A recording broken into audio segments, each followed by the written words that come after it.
Todos ustedes se ven muy bien. La hermana Holland entró y dijo, creo que voy a llorar. Para que entiendan, solo dense 20 o 30 años, entonces sabrán cómo nos sentimos al regresar aquí. Nos encanta este campus. Estamos encantados de estar aquí con ustedes, y los amamos personalmente con todo nuestro corazón. Ustedes han tenido, tendrán y ahora tienen, mejores presidentes de la universidad que yo fui, pero nunca tendrán a alguien que los ame y ame esta universidad más que yo. Gracias por servir aquí, y gracias por estar presentes en una resplandeciente y clara mañana de enero. Agradecemos al presidente y a la hermana Samuelson por su bondad y su liderazgo en esta universidad. Nosotros de verdad sabemos algo acerca de sus puestos y el trabajo que requieren. Ustedes y nosotros somos muy afortunados de tenerlos a la cabeza de esta escuela especial, y los alabamos públicamente por el tiempo que dedican, el éxito que están teniendo y la fortaleza que traen. Me encantó cada palabra de su consejo para ustedes la semana pasada, y ruego que mis palabras para ustedes hoy sean coherentes con sus mensajes sobre la luz, sobre la confianza, y sobre el privilegio de tener el Evangelio de Jesucristo para mejorar nuestro estudio en BYU. Presidente y hermana Samuelson, los amamos. Ustedes están en nuestras oraciones. Estamos agradecidos por ustedes y tienen nuestro apoyo.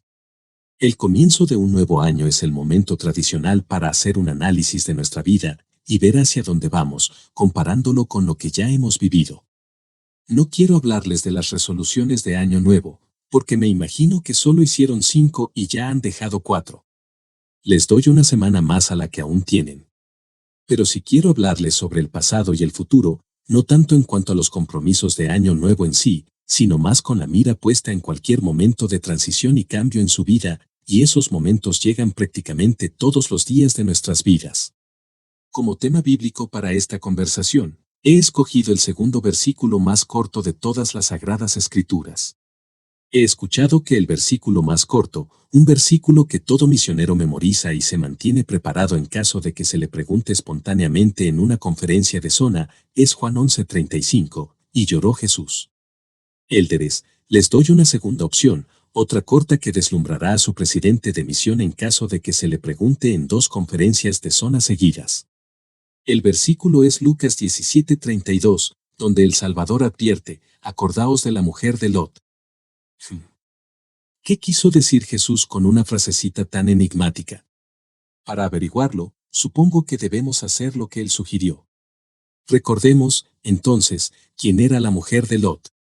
La historia original, por supuesto, nos llega de los días de Sodoma y Gomorra, cuando el Señor, habiendo soportado todo lo que podía de lo peor que los hombres y las mujeres podían hacer, les dijo a Lot y a su familia que huyeran porque esas ciudades estaban a punto de ser destruidas. Escapa por tu vida, dijo el Señor, no mires tras ti, escapa al monte, no sea que perezcas. Con una obediencia menos que inmediata, y más que un poco de negociación, finalmente Lot y su familia salieron de la ciudad, pero justo a tiempo. Las Escrituras nos dicen lo que pasó en el amanecer del día siguiente. Hizo llover Jehová sobre Sodoma y sobre Gomorra azufre y fuego de parte de Jehová desde los cielos. Y destruyó las ciudades. Ahora, nuestro tema de hoy viene en el siguiente versículo. Sin duda, el consejo del Señor de «no mires tras ti» resonaba claramente en sus oídos, pero la mujer de Lot, dice la historia, miró atrás y se convirtió en una estatua de sal. En el tiempo que tenemos esta mañana, no les hablaré de los pecados de Sodoma y Gomorra, ni de la comparación que el Señor mismo ha hecho con esos días y nuestro propio tiempo. Ni siquiera voy a hablar sobre la obediencia y la desobediencia. Solo quiero hablarles unos minutos acerca de mirar hacia atrás y mirar hacia adelante. Uno de los propósitos de la historia es enseñarnos las lecciones de la vida.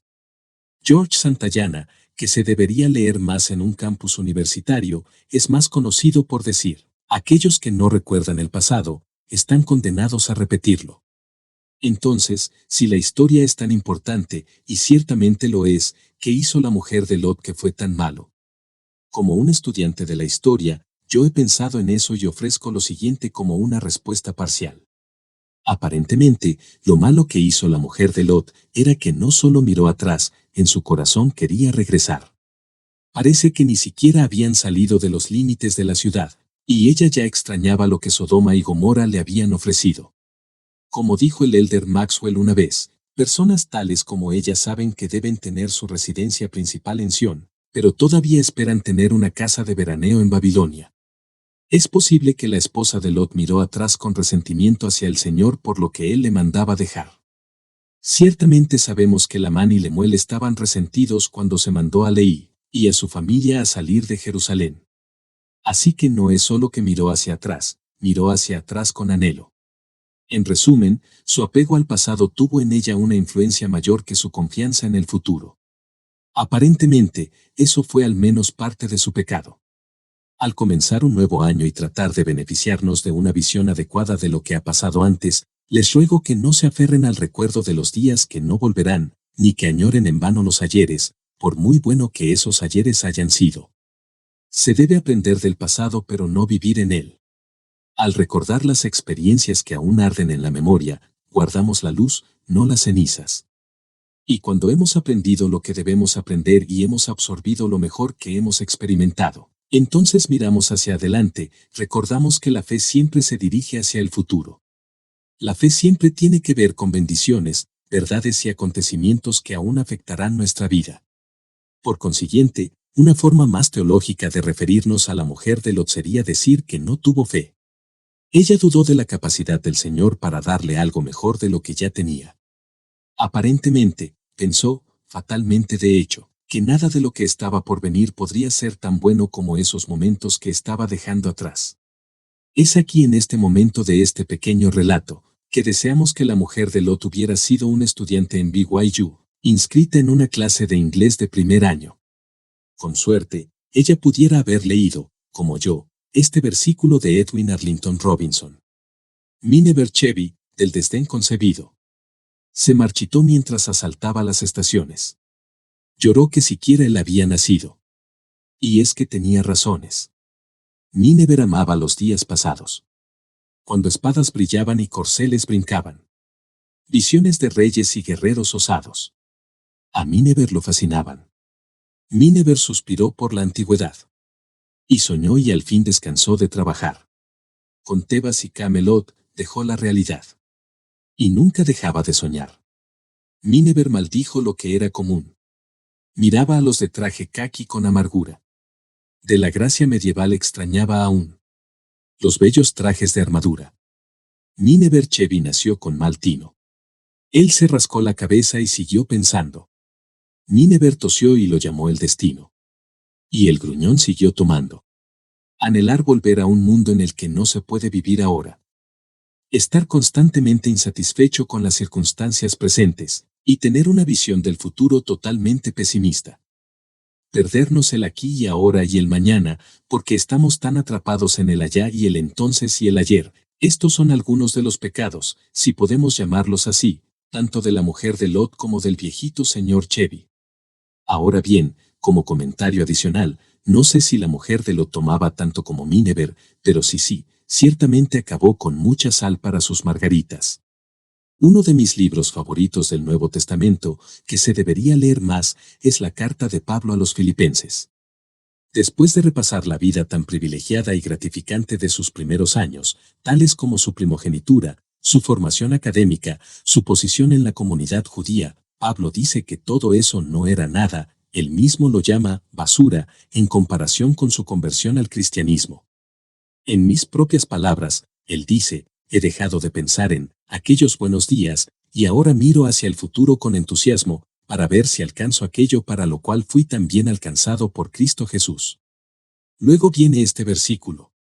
Una cosa hago, olvidando ciertamente lo que queda atrás, y extendiéndome a lo que está delante. Prosigo a la meta, al premio del supremo llamamiento de Dios en Cristo Jesús. Él no es como la mujer de Lot. Él no mira atrás hacia Sodoma y Gomorra. Pablo sabe que por ahí en el futuro, donde quiera que el cielo nos lleve, es donde ganaremos el premio del sumo llamamiento de Dios en Cristo Jesús. En este punto, permítanme hacer una pausa y agregar una lección que se aplica tanto a su propia vida, como a la vida de los demás. Hay algo en nosotros, al menos en demasiados de nosotros, que en particular no perdona ni olvida los errores anteriores de la vida, ya sea los errores que nosotros mismos hemos cometido o los errores de los demás. Eso no es bueno. No es cristiano. Eso está en terrible oposición a la grandeza y majestuosidad de la expiación de Cristo. El estar ligados a errores anteriores, los nuestros o los de otras personas, es la peor manera de vivir en el pasado, de la cual se nos ha llamado a cesar y a dejar. Una vez me contaron de un joven que durante muchos años era más o menos el blanco de todas las burlas en su escuela. Tenía algunas desventajas, por lo que era fácil para sus compañeros burlarse de él. Después de un tiempo, se mudó lejos de su comunidad. Con el tiempo, se alistó en el ejército donde tuvo buenas experiencias al obtener una educación y, en general, al alejarse del pasado. Sobre todo, como muchos en las Fuerzas Armadas, descubrió la belleza y majestuosidad de la iglesia y se volvió muy activo y feliz en ella. Luego, después de varios años, regresó al pueblo de su juventud. La mayoría de los de su generación se habían ido de allí, pero no todos. Al parecer, cuando volvió, ahora siendo un hombre nuevo y exitoso, aún existía el mismo prejuicio anterior, esperando su regreso. Para la gente de su pueblo, él todavía era fulano de tal. Recuerdan al hombre que tenía el problema, esa idiosincrasia, ese carácter estrafalario, y que hizo tal y tal cosa. ¿Y no fue todo graciosísimo? Bueno, ya saben lo que sucedió.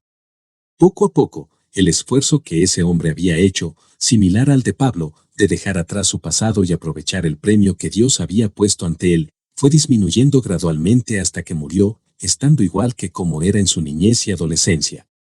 Regresó a lo mismo, nuevamente estaba inactivo e infeliz, y era el blanco de una nueva generación de burlas. Sin embargo, había tenido ese brillante y hermoso momento a mediados de la vida en el que había sido capaz de elevarse por encima de su pasado y realmente ver quién era y lo que podía llegar a ser. Qué lástima, qué triste, que volviera a estar rodeado de un grupo entero de mujeres de Lot, aquellos que pensaban que su pasado era más interesante que su futuro. Sí, consiguieron arrancarle de las manos aquello para lo cual Cristo lo había rescatado. Y murió aún más triste que Menabrochiri, aunque hasta donde yo sé, por absolutamente ninguna culpa propia. Eso también sucede en los matrimonios y en otras relaciones que tenemos. No puedo decirles la cantidad de parejas que he aconsejado que, cuando están profundamente lastimados o incluso profundamente estresados, buscan cada vez más en el pasado para encontrar una piedra aún más grande para arrojarla a su matrimonio. Cuando algo ha terminado, cuando se ha arrepentido tan plenamente como se puede arrepentir, cuando la vida ha seguido adelante como debería y muchas otras cosas maravillosamente buenas han ocurrido desde entonces, no es correcto volver atrás y abrir alguna antigua herida que el mismo Hijo de Dios murió tratando de sanar. Dejen que la gente se arrepienta. Dejen que la gente progrese. Crean que la gente puede cambiar y mejorar. ¿Eso no es fe? Sí lo es. ¿No es esperanza? Sí lo es. ¿No es caridad? Sí lo es. Sobre todo, es caridad, el amor puro de Cristo. Si algo quedó enterrado en el pasado, déjenlo enterrado. No sigan volviendo con su balde y pala de playa para excavarlo, exhibirlo y luego tirárselo a la cara de alguien, diciendo, oye, ¿te acuerdas de esto, Sas? Porque, ¿saben qué? Es probable que eso resulte en que se desentierre alguna porquería fea del vertedero suyo con la respuesta, sí, lo recuerdo. ¿Tú te acuerdas de esto, Sas? Y de pronto todos salen de ese intercambio sucios, lodosos, infelices y heridos, cuando lo que Dios, nuestro Padre Celestial, suplica es limpieza, bondad, felicidad y sanación. No es correcto morar en vidas y errores pasados. Eso no es el Evangelio de Jesucristo. Es peor que Mineberchevi, y de alguna manera peor que la mujer de Lot, porque al menos en sus casos, solo se estaban destruyendo a sí mismos.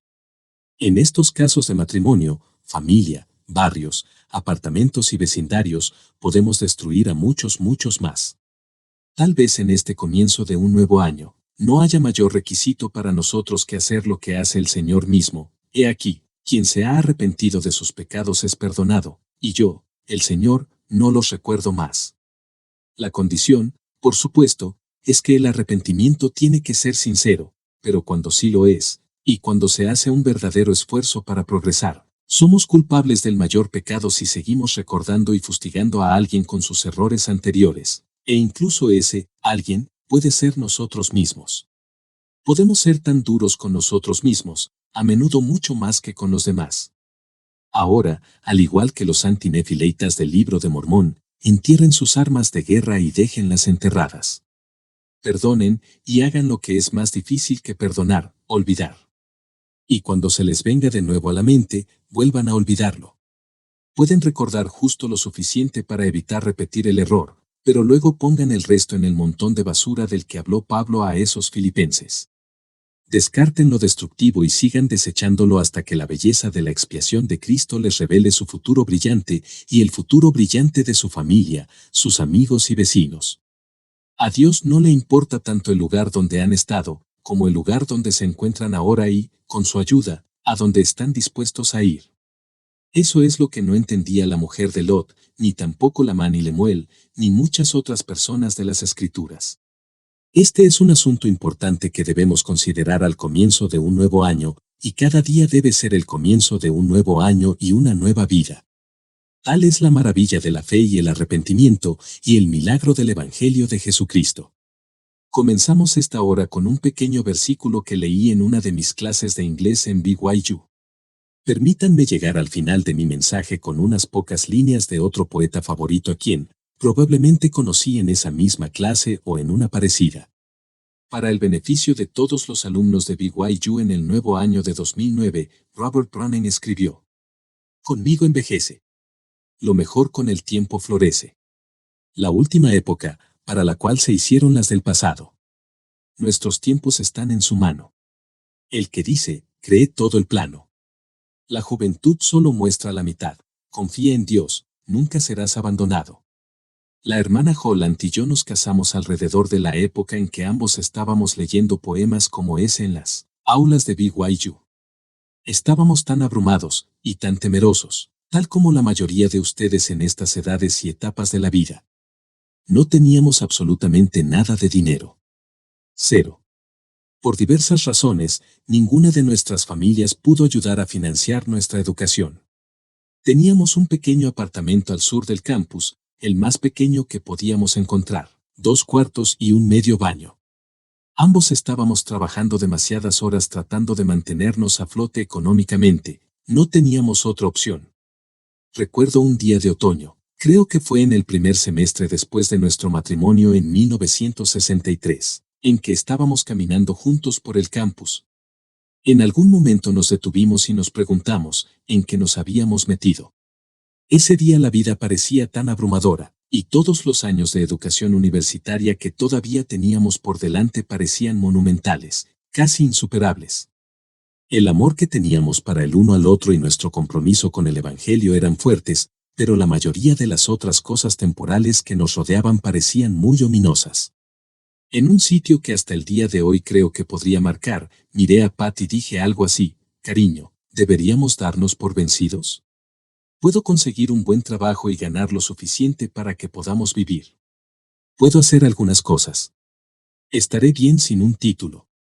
Deberíamos dejar de tratar de abordar lo que ahora parece tan difícil afrontar. En mi mejor recreación de la mujer de Lot, básicamente dije, volvamos. Volvamos a casa. El futuro no tiene nada para nosotros. Entonces, mi amada esposita hizo lo que ella ha hecho durante 45 años desde entonces. Me agarró por las solapas de mi chaqueta y dijo, no vamos a regresar. No volveremos a casa. El futuro tiene todo para nosotros. En aquel día ella se paró ahí en la luz del sol y me habló con firmeza. No recuerdo que ella haya citado a Pablo, pero el tono de su voz expresó claramente su compromiso en dejar al lado todo lo pasado, con el fin de proseguir a la meta y obtener el premio que Dios tenía para nosotros en el futuro. Fue una demostración viva de la fe. Era la certeza de lo que se espera, la convicción de lo que no se ve. Así que nos reímos, seguimos caminando y terminamos compartiendo una gaseosa, en lo que antes era el recién construido centro estudiantil. 20 años después, en ocasiones, miraba por la ventana de mi casa, ubicada en el campus, e imaginaba allí en la acera a dos estudiantes de BYU, recién casados, con poco dinero y con aún menos confianza. Y al mirar por esa ventana, por lo general en la noche, de vez en cuando, no veía a Pat y a Jeff Holland, sino a ti. Y a ti. Y a ti, caminando por la misma acera. A veces los veía como parejas, a veces como un grupo de amigos y a veces solos. Sabía algo de lo que estaban sintiendo. Algunos de ustedes tenían pensamientos como los siguientes. ¿Hay un futuro para mí? ¿Qué tiene para mí un nuevo año, un nuevo semestre, una nueva carrera o un nuevo romance? ¿Estaré a salvo? ¿Será buena la vida? ¿Puedo confiar en el Señor y en el futuro? ¿O sería mejor mirar atrás, regresar y volver a casa? A todos los de cada generación les digo, acuérdense de la mujer de Lot. La fe es para el futuro. La fe se basa en el pasado, pero nunca anhela quedarse allá. La fe confía en que Dios tiene grandes cosas reservadas para cada uno de nosotros, y en que Cristo es en verdad el sumo sacerdote de los bienes venideros.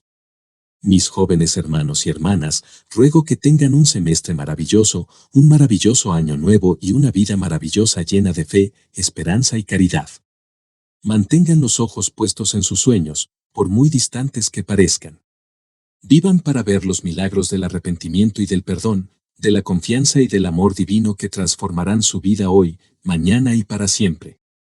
Esa es una resolución de año nuevo que les pido que guarden. Y les dejo una bendición a cada uno de ustedes, para poder hacerlo y ser felices. En el nombre de aquel que lo hace todo posible, el Señor Jesucristo. Amén.